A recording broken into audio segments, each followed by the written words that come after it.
Hi, this is Frank Gray, owner of Abbey Realty, and today I want to share with you part one in a three-part series on the biggest uh-ohs in real estate sales. Today, we'll deal with the biggest one of all. Stay tuned.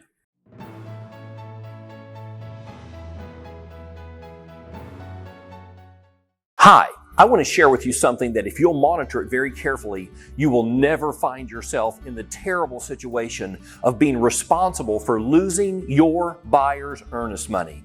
I'm talking about failure to monitor the buyer approval date found in paragraph 2A of the Third Party Financing Addendum. You're familiar with this. When your buyer's using financing, you fill out the third party and you fill in paragraph 2A the number of days in which the buyer has to obtain financing approval. The contract says that if the buyer obtains approval within that period, they can move forward with the contract.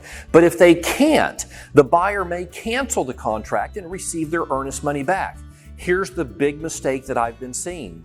Real estate sales professionals are failing to monitor that date. Their buyers are going past that date without having obtained final buyer approval. Then, if something goes wrong and they're not able to obtain approval, they lose their earnest money.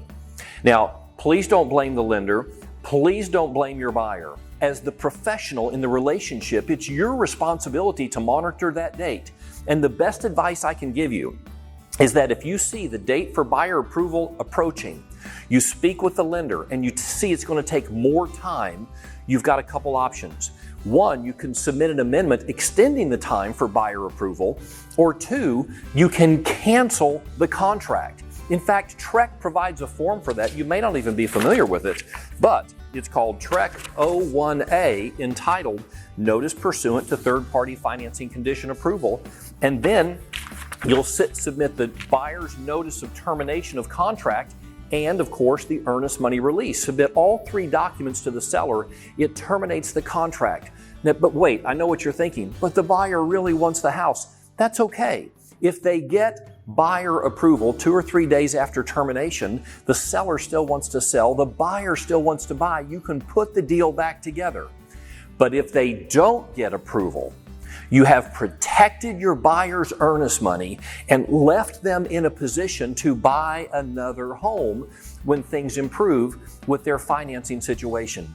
But you just never, ever, ever want to be responsible for causing your buyers to lose their earnest money. That's the biggest uh-oh in real estate, and fortunately, you will never have to make that mistake. My name is Frank Gray. If I can help you in any way with your real estate career, let me know. I'm here to help. Let's go there together.